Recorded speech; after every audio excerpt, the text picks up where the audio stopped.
Sejam todos bem-vindos ao canal Evangelho das Boas Novas de Deus. E hoje eu quero gravar aqui uma aula que faz parte do... Essa aula faz parte do meu plano de aula para o estágio, né? Estou no último ano do curso Ciência da Religião e agora estou na escola, no EJA, né? E estou ensinando, preparando uma aula, estou fazendo estou explorando o meu estágio com uma professora de artes, né?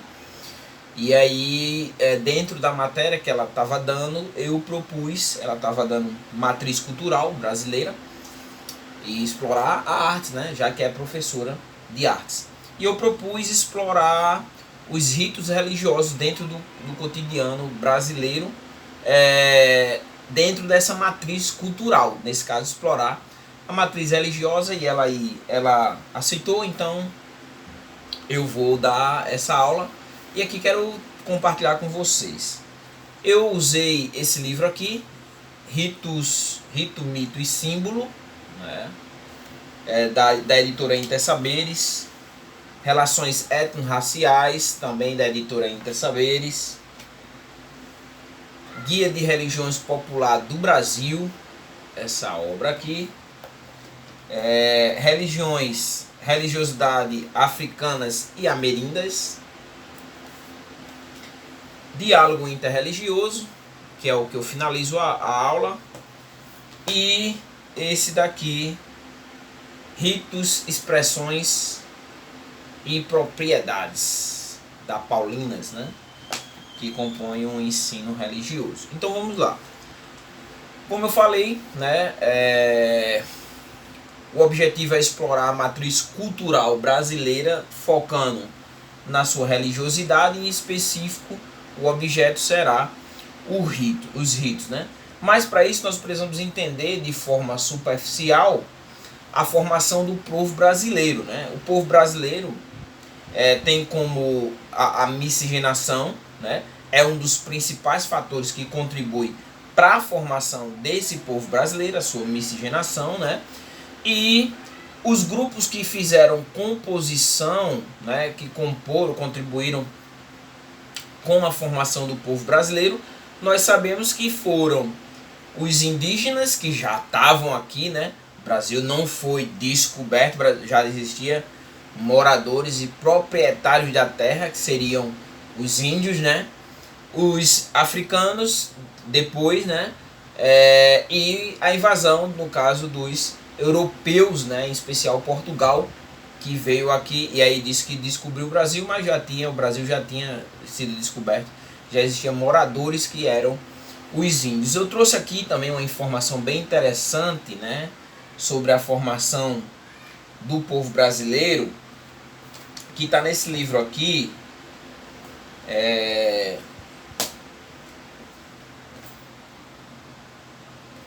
Esse livro aqui, Relações Étnico-Raciais, e o autor ele traz o seguinte: o que acontece, né? Na metade os europeus chegam ao Brasil, e com a chegada dos europeus ao Brasil, eles tentam usar como ferramenta para produzir, né, para o trabalho, os índios. Só que eles não se adaptaram bem. E aí a necessidade de trazer os africanos para trabalharem como mão de obra. E o Marçal Lima, nesse livro, ele traz exatamente, ele traça esse itinerário da chegada dos negros ao Brasil. Ele diz assim: na metade do século XVI, com a constatação de que o povo indígena não se adaptava ao esforço exigido na grande lavoura, quer dizer, os índios eles tinham o seu modo, tinham a sua cultura, tinham o seu modo de existir, e eles não se adaptaram à maneira como os europeus, em especial os portugueses, e queriam introduzi-los, né? Ou queriam escravizá-los, né? É complicado, né? Porque os índios já estavam aqui, né? Já tinham a sua cultura, já tinham o seu modo de viver. E aí, como os europeus tratam, né? Como a América do Sul como um novo mundo, né? Descobertas.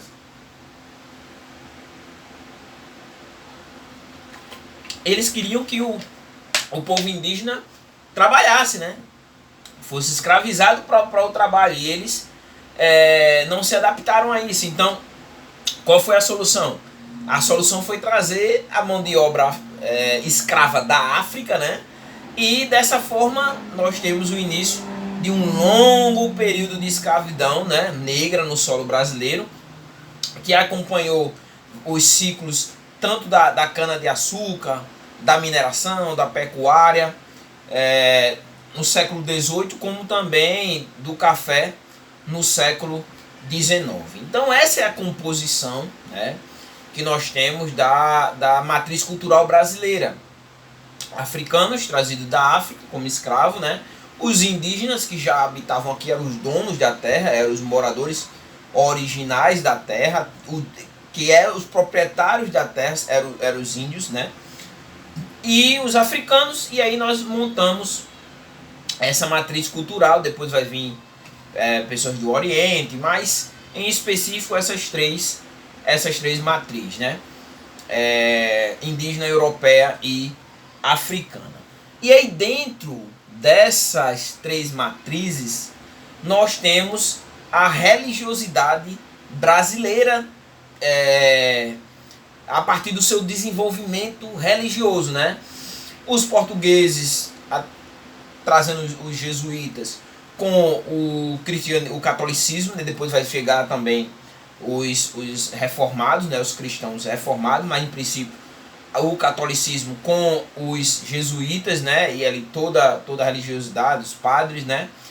E aí acontece essa religiosidade brasileira, ela vai ser marcada pela miscigenação entre as religiões, né? No caso cristãs, africana e indígenas. Eu trouxe um dado aqui bem interessante do Datafolha, de uma pesquisa da Datafolha, né?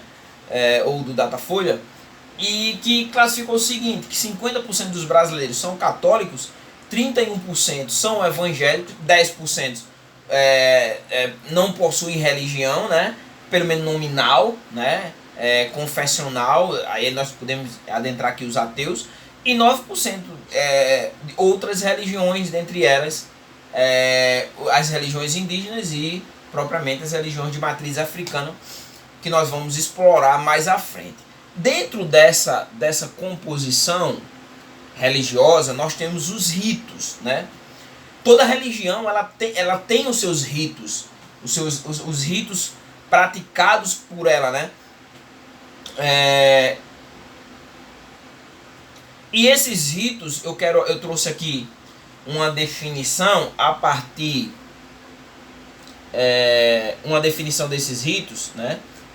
A partir de Rossi e Peroni, né? O Luiz Alexandre Solano Rossi e o do Peroni, desses livros aqui, Rito, Mito e Símbolo, né? Na parte dos símbolos, que ele define assim: o que seria um mito, né? O mito é um conjunto de condutas individual ou coletiva, né? Então, são condutas, e essas condutas são relativamente codificadas com base corporal, tanto de forma verbal, né, gestual, como de forma a partir da postura, né? E também uma outra observação aqui é de caráter mais ou menos repetitivo, quer dizer, se repete várias vezes, né? E carrega, né, dentro dessa repetição, encontra-se um forte carregamento simbólico, né? E aí essas condutas, né, são fundamentadas numa adesão mental, como também muitas vezes de forma inconsciente. Nós vemos isso dentro de algumas religiões, a manifestação quando acontece dentro da ritualística, uma manifestação que a pessoa faz sem ser de uma forma racional, mas irracional, assim, acontece de uma forma natural, partindo do seu inconsciente, né? E isso a eficácia desses ritos vai depender de uma lógica puramente empírica, né? Que se esgotaria na instrumentalidade técnica da ligação entre a causa e o efeito. Então, se nós fôssemos trazer uma definição, seria essa, bem abrangente, e isso é assim mesmo, é bem complicado. Aí você diz, mas trocando isso tudo em miúdo, como é que a gente entenderia melhor essa forma? Eu trouxe aqui também, separei aqui alguns ritos de algumas religiões, para que a gente possa explorar também, né? Dentro da cultura das matrizes religiosas, no caso do Brasil. E aí, precisamos entender o seguinte, que dentro desses ritos, claro, não é universal, mas depende de religião para religião. Mas o que seria esses ritos, por exemplo? Orações, né? Que é essa manifestação, uma conexão em busca de resposta do transcendente. E aí pode ser monoteísta ou politeísta, quer dizer, pode ser o quê? Pode ser a um deus ou vários deuses, né? Várias entidades, por exemplo, né? Os cânticos, né? Cânticos, mantras, e isso fazem parte da composição ritualísticas, né? As danças muito presente, né? No candomblé, na umbanda, muito presente dentro do cristianismo, que se apropriou de um sincretismo. Que seria isso? Nós vamos ver aqui mais para frente. A junção de mais de uma religião para formar uma outra religião, ou trazer uma nova roupagem religiosa, né? As oferendas, né, que as pessoas interpretam mal, fazem colocações demoníacas, né? E essas oferendas estão dentro hoje do neopentecostalismo, configurada nos sacrifícios financeiros, né? Sacrifício financeiro, né? O sacrifício é tudo por tudo, né? Você dá tudo e você recebe em dobro, né? E dentro das religiões de matriz africana, no caso do candomblé, que faz oferenda, o sacrifício de animais, ou a oferenda de objetos, né? Que é ofertado à divindade, no caso do candomblé, os orixás, né? Porque a Umbanda, ela cultua tanto os orixás como também caboclos, pretos velhos. Se você tiver aí interesse, tem um vídeo aí somente sobre a Umbanda, e aí você vai se aprofundar um pouco mais na Umbanda e ver a diferença entre Umbanda e Candomblé. Apesar que a gente vai falar um pouco aqui mais para frente. Dentro de uma religião da Índia, por exemplo, budismo, hinduísmo, né, jainismo, né, também da Índia, nós encontramos a yoga, né, bem praticado, como também a meditação, que também é praticado não só nas religiões como budismo, taoísmo, hinduísmo, mas também praticada a meditação dentro do próprio cristianismo, né? Meditar nas escrituras, meditar sobre Deus em lugares mais afastados, onde você possa ter nos montes, né? As pessoas vão orar nos montes. E aí dentro do cristianismo nós temos a ceia. Nós vamos falar um pouquinho mais lá na frente. Vou só prosseguir aqui, depois nós falamos. Batismo, né? E aí esse batismo ele também é aplicado em outras religiões, como introdução, né, do adepto à religião. Talvez muitas vezes não com esse nome, mas como eu vou tratar agora. Aí nós temos os ritos de mortes, né, de sepultamento, como também nós temos os ritos de iniciação. Falei batismo, esses ritos, o rito de iniciação, que é o rito de introdução do adepto na religião, né? Como também dentro desse rito nós temos a visitação a lugares sagrados. E aí você pode dizer assim, mas qual é o objetivo desses ritos, desses rituais, né? Ou ritos para a sociedade brasileira, dentro de uma religião, no cotidiano? Qual é o objetivo, né? O objetivo é honrar uma divindade, ou uma pluralidade de divindade, ou não divindade, mas uma essência, um ser, uma forma, né? Por exemplo, o budismo não tem Deus, né? Não tem deuses. Então, mas existem ritos dentro do budismo, né? Ou uma entidade espiritual, aquelas religiões que acreditam na ancestralidade, como é o caso do próprio da religião indígena, né, animista, né, eles acreditam em entidades espirituais. Como também fortalecer através dos ritos, as repetições, né, fortalecer a conexão entre os membros da comunidade, né? Como também expressar o mito. É bom entender isso.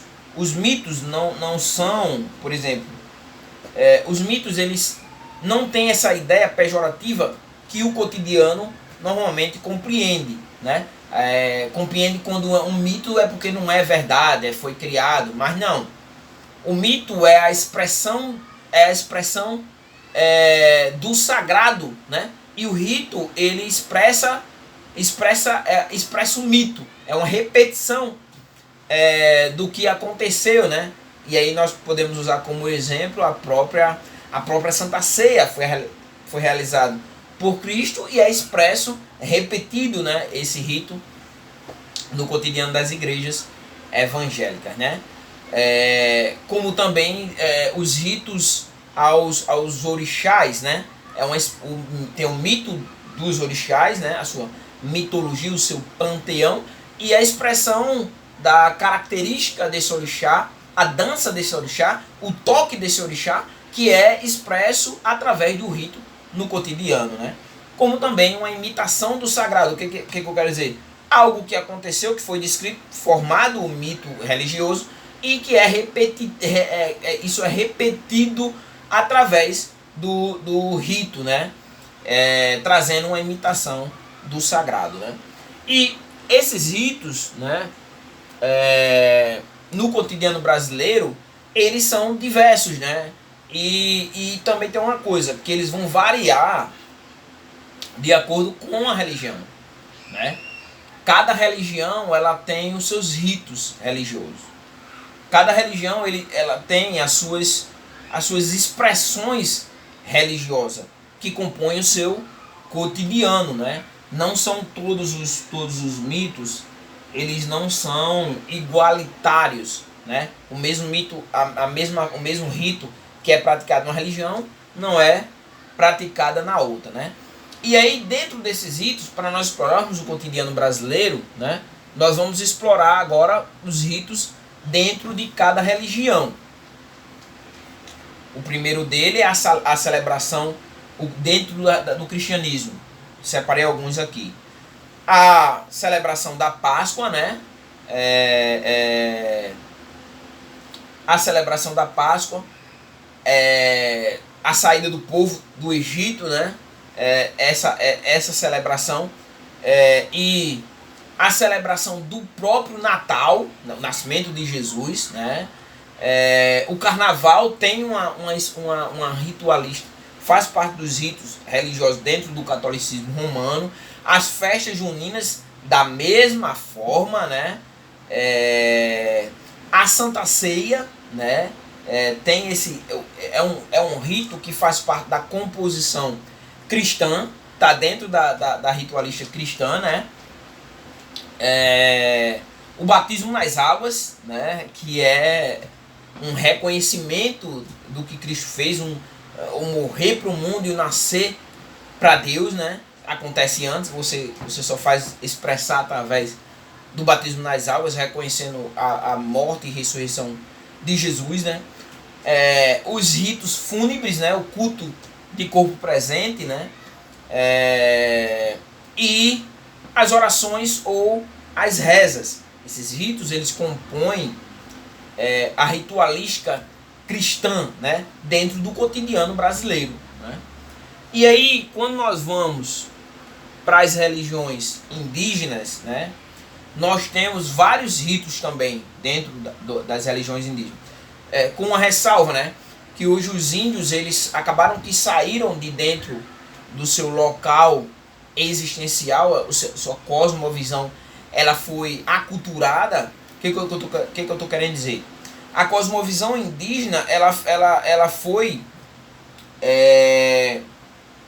invadida, né, pelos brancos de certa forma, e esse contato acabou desmistificando a religiosidade indígena, né? E até hoje os índios têm um iPod, um iPhone. Os índios hoje eles estão aculturados, né? Usam roupa, não ficam mais nus, né? Não em sua maioria, mas boa parte nós vemos dessa forma, né? Então é importante observar que esses ritos dentro das religiões indígenas, eles também são um momento de uma comunicação e uma interação entre os seres humanos e os seres não humanos, né? Como por exemplo os espíritos, as divindades, animais, a planta, né? A mãe terra, né? Então dentro das religiões indígenas nós temos os rituais de nascimento, inclusive por exemplo em algumas tribos, quando nasce uma criança com deficiência, é morta, ou gêmeas, né? Um dos dois tem que morrer, ou os dois. Então tem rituais de nascimento, rituais para nomeação da criança, né? Rituais da passagem da criança para a adolescência, né? Como também da adolescência para a fase adulta, né? Rituais para determinar a função na sociedade, por exemplo, se o índio vai ser guerreiro, ou se o índio vai ser caçador, ou se o índio vai ser o pajé da tribo, né? Tudo isso é feito a partir de uma determinação ritualística, né? Os rituais fúnebres, né? De enterro, praticamente toda religião tem os seus rituais fúnebres, né? Visitação a lugares sagrados, a uma cachoeira, a uma árvore, né? Dentro da cultura indígena, o canibalismo e aí comer o inimigo, né? Ele era guerreiro, você absorve as características dele, né? No entendimento hindu, dos índios, né? Os rituais de cura, né? Para que volte à vida, para que espíritos sejam dissipados da vida do índio, né? E aí essas ritualistas, elas são marcadas por... Eu botei alguns fatores aqui que marcam essa ritualística. São os cânticos, as danças, né? Pinturas corporais, né? Acaba que faz essa conexão com a aula de artes e ao mesmo tempo religiosas. As culturas corporais têm uma relação. É bom entender isso. A maioria das religiões, elas são definidas a partir do seu contexto cosmológico. O que eu quero dizer? Da sua cosmovisão. Como funciona isso? A religião, ela define o comportamento do religioso, daquela pessoa que professa sua fé, professa sua crença. Então, não existe separação. Nós vamos falar mais na frente aqui sobre a teocracia, e sobre a laicidade, mas aqui cabe entender exatamente essa ideia de uma visão do todo. A religião é o todo. Então, assim, não há uma separação entre religião e ou poderíamos dizer, o sagrado e o profano. Tudo é sagrado e é manifesto a partir da relação social que o indivíduo religioso faz com a natureza ou a sua volta. Então, pinturas corporais, adornos, né? Instrumentos musicais, alimentos e bebidas típicas, tudo isso faz parte da ritualística dos índios, né? E aí nós chegamos a outra agora, essa de vertente. Então nós passamos já pelos europeus, né? O cristianismo, né? Passamos pelos os índios, né? E agora a ritualística do candomblé, uma ritualística mais africana que compõe o cotidiano brasileiro, né? Normalmente, quando nós encontramos um terreiro mais difícil, terreiro de candomblé, dentro da sociedade brasileira, né? Nós temos mais centro de umbanda, a não ser na Bahia, no Rio de Janeiro, apesar que o candomblé tem em vários estados da federação.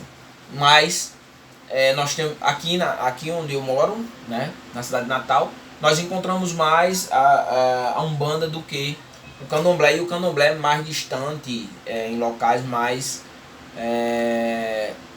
que faz uma conexão mais separado da sociedade de uma forma geral, interiorana, podemos dizer assim, não no interior, mas na capital, mais distante da capital. Então nós temos, dentro dessa ritualística, os toques, né? E aí cada orixá, lembrando, o candomblé cultua aos orixás, né? É monoteísta, né? Olorum ou Olodumare é o seu deus. E aí temos os orixás. Se você quiser aprender mais sobre os orixás, eu gravei vários vídeos, faltou poucos orixás falar. Tá aí no canal, vai na playlist Candomblé Umbanda e você vai ver os vídeos. E aí, cada orixá tem o seu toque, né? Os cânticos e a dança faz essa composição da ritualística do candomblé, né? E dentro dessa ritualística, os orixás ele tem os seus dias, né? Que são os dias especiais desses orixás, né? Os ebós são oferendas, né? Pode ser de alimentos, vegetais, objetos ou sacrifício de animais, né? O candomblé faz sacrifício de animais e é interessante porque para que seja feito esse sacrifício, o animal ele tem que aceitar ser sacrificado, né? Que as pessoas associam a maldade, apesar que no judaísmo, não hoje, mas o judaísmo até o templo, até Jesus, ele praticava o sacrifício de animais. Eu diria não até Jesus, mas até a destruição do templo em 70 depois de Cristo, né?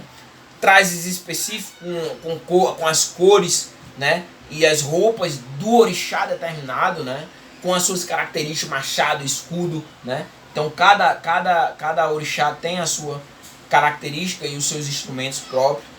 O jogo de búzio, né? Nós ainda temos isso no cotidiano brasileiro, né? Aqui nós temos Paxangô e Mandiná, aqui não sei mais se tem, né? A leitura de mãos, né? Faz parte dessa composição. O cigano também pratica, né? O jogo de cartas,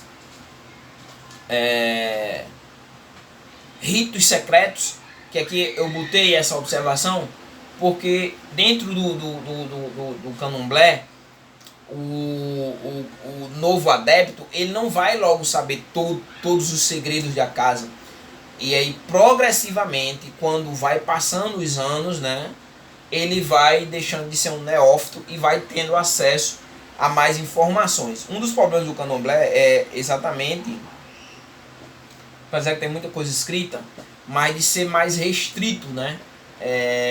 Uma pessoa qualquer não pode entrar dentro do local de culto do candomblé e, entrando nesse local de culto, participar ali e entender os segredos da religião. Tem um lado positivo e tem um lado negativo, né? O lado positivo é exatamente uma aproximação no sentido de uma evolução a partir da própria religião, e um lado negativo é que muitas vezes morre o babalorixá ou Iabacé, e aí a religião acaba que ela acaba morrendo os segredos, e muitas vezes o pai de santo ou a mãe de santo não preparou o seu sucessor e a religião acaba sofrendo, muitas vezes o terreiro até fecha por causa dessa perda, né? E uma das coisas interessantes é o cuidado que o candomblé tem com a natureza, com a preservação das folhas, né? Esse jogo com as raízes, né? Então, assim, essa conexão com a natureza é bem presente dentro do candomblé. E aí nós chegamos, para finalizar essa parte da ritualística no cotidiano brasileiro, nós chegamos a Umbanda. E é interessante porque eu falei da matriz cultural ocidental europeia, o cristianismo, por mais que tenha surgido lá em Jerusalém, mas se ocidentalizou, né, a partir de Roma e se expandiu a partir da Europa até chegar ao Brasil. Falei também do candomblé, a religião africana, falei dos índios, a sua cultura indígena, e nós temos uma religião que é brasileira e ela é sincrética, foi da junção de outras religiões e ela se formou, que é a Umbanda, né? A Umbanda é uma religião que mistura elementos das religiões da indígena, africana, católica e espírita kardecista. Eu separei aqui alguns rituais, né? E aí eu vou apresentar eles para vocês. O primeiro ritual da Umbanda é o Obi, né? que esse ritual usa a semente de uma palmeira africana, né, para descobrir o orixá cabeça daquela pessoa, né? Qual é o orixá daquele adepto, né, daquele filho, né?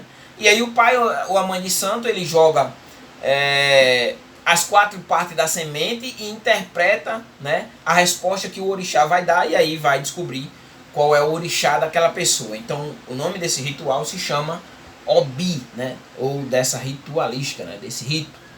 Temos também o batizado, né?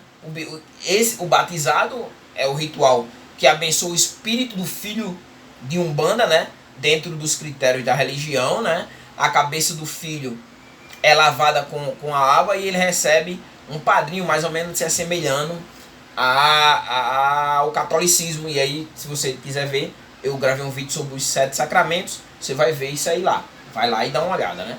E aí o madrinho ou madrinha espiritual, que no caso tem a missão de proteger ele, quase semelhante ao catolicismo. O casamento também é outro ritual, né? E vai consagrar a união do casal sob a proteção dos orixás, né? E esse casamento é realizado pela entidade do pai, ou no caso da mãe de santo, né? E tem padrinhos espirituais e materiais, né? Padrinhos espirituais e padrinhos materiais, né? E são usados elementos, por exemplo, como flor em água, pemba, pão e vinho, guias de anjo da guarda, né? Esses elementos são usados durante o casamento. Outro ritual dentro ainda da Umbanda é a Amalá, né? Esse ritual oferece elementos para que o orixá possa trabalhar por uma determinada causa, né? Vai ser oferecido elementos, né? E normalmente se entrega comida, bebida, vela, né? A Umbanda ela usa vela, né? E outros elementos para o orixá, né? Para buscar os favores do orixá. Os elementos vão fazer o seguinte, vão criar um campo de força que aí vai gerar a energia necessária para que os espíritos trabalhem em benefício do perdido, né? E aí outro ritual, o último ritual é o Amaci, né? Que é o batismo do Mélio na Umbanda. Esse batismo vai acontecer através de um ritual que integra o filho, né? O filho vai ser integrado à religião, né? Ou poderíamos dizer que a cabeça do Mélio é lavada com ervas e bebidas do seu orixá, com o objetivo de conectar o filho ao seu pai cabeça, né? O pai de cabeça, né? E aí um pano branco é usado para condensar a energia despejada na coroa. Então nós temos esse ritual Amaci, que é o batismo do Mélio. Entendendo tudo isso, nós compreendemos que cada pessoa tem a sua religião. Cada uma tem a sua religião. E dentro desse cotidiano, cada um, ele expressa a sua fé, a sua confiança naquilo que ele vive, né? Naquilo que ele contempla, na maneira como ele interage religiosamente com aquilo que ele crê, sua cosmovisão. O problema hoje, né, que é um dos objetivos dessa aula, né, desse estudo, é a questão da promoção do diálogo religioso como um caminho pacificador, né, e romper com a intolerância religiosa. A intolerância religiosa é eu tentar impor a minha religião a outra pessoa de uma forma forçada, obrigando a outra pessoa a aceitar a minha religião como verdade absoluta. Lembrando, cada adepto de uma religião, para ele a verdade, o que ele acredita é a verdade absoluta. Para o cristão, a Bíblia é a verdade absoluta. Deus, Jesus, o Espírito Santo, a Trindade, é a verdade absoluta. Para um adepto do candomblé, os orixás, Oloxumaré, Olorum, é a verdade absoluta, né? Para a Umbanda, da mesma forma, os orixás, os caboclos, os pretos velhos, né? São os santos católicos, dentro desse sincretismo, são verdades absolutas, né? Absolutas, são verdades, né? E para os indígenas, os índios, né? A natureza, né? A mãe terra, a divindade, né? suprema e todas as divindades, os espíritos, a ancestralidade, são verdades absolutas, assim também como no hinduísmo, e assim sucessivamente. Cada religião tem as suas verdades absolutas, que para ela é verdade. Então a intolerância religiosa é quando eu não tolero que aquela outra pessoa acredite naquilo. Então eu olho a partir de um teocentrismo religioso, eu passo a olhar todas as outras a partir da minha religião e julgo todo mundo a partir da minha religião. E o que acontece com isso? A intolerância religiosa. Então, se a religião do outro é uma mentira, eu vou destruir a religião do outro, eu vou destruir aquela pessoa, eu vou tornar aquela pessoa inimiga, e com isso acaba gerando essa intolerância, né? Agora, para que nós compreendamos, nós não somos teocráticos, né? O que isso quer dizer? O Estado ele não tem uma religião, o Estado é laico. Nós vivemos uma laicidade. O que isso quer dizer? O Estado é laico, então não existe uma religião, por mais que a maior parte da população brasileira seja cristã, eu também sou cristão, né? No entanto, eu tenho que entender a partir da escola que um adepto da Umbanda, de um candomblé, ou do hinduísmo, budismo, shintoísmo, taoísmo, confucionismo, né? Ou pentecostal, neopentecostal, reformado, eles têm direito de acreditar, né? A gente não pode impor a religião. O princípio máximo religioso, por exemplo, para o cristianismo, é amar a Deus acima de toda coisa, amar a Deus acima de todas as coisas e ao próximo como a si mesmo. Então eu não posso propagar o meu ódio a partir da minha imposição ao outro. Isso de uma forma geral, né? Entender essa laicidade. Então, para isso é preciso, para que rompamos tudo isso, é preciso haver um diálogo religioso. E diálogo religioso não é monólogo religioso. Não é um diálogo um diálogo único, só eu falo. Diálogo religioso, né, é um diálogo. Esse autor aqui, eu trouxe uma definição dele, do Malon Ronald Fluke, trouxe uma definição dele, e ele diz que o diálogo, né, é um modo humilde, né, quer dizer, ó, já veja aqui, ele diz, é um modo humilde de se comunicar com aqueles seres humanos diferentes de nós, né? Então eu vou de forma humilde e nós vamos mesmo pensando diferente, né, nós vamos nos comunicar, haver esse diálogo, né? E ainda indo além, o diálogo religioso é um procedimento, é um processo de entendimento mútuo entre diferentes religiões. Então, é eu conversar e eu respeitar o que o outro acredita, né? E compartilharmos o bem comum, né? Então, o propósito do diálogo, dos diálogos interreligiosos, do diálogo interreligioso, é fortalecer o entendimento mútuo e gerar vias para a cooperação entre pessoas de diferentes religiões para o bem comum da humanidade, né? É contribuir com a paz entre as nações, né? Esse autor aqui, o Fluke, em Diálogos Interreligiosos sobre a ética do cristianismo, sobre a ótica do cristianismo, ele traça alguns objetivos para a gente finalizar, que é o seguinte: qual é o objetivo do diálogo interreligioso? Primeiro, é a busca da paz. A busca da paz, né? A adoção de uma postura ética, né? Adotar a postura ética religiosa, né? É a promoção da dignidade humana, né? É a preservação do ecossistema, é a promoção do intercâmbio teológico, quer dizer, do intercâmbio de teologias. Não existe só a teologia cristã, cada religião tem a sua teologia, né? Conhecimento das experiências religiosas dos adeptos de outras religiões, e aí haver essa interação, esse diálogo, para que, agindo assim, nós possamos pegando a premissa cristã, amar o próximo como a nós mesmos, independente do que ele acredita.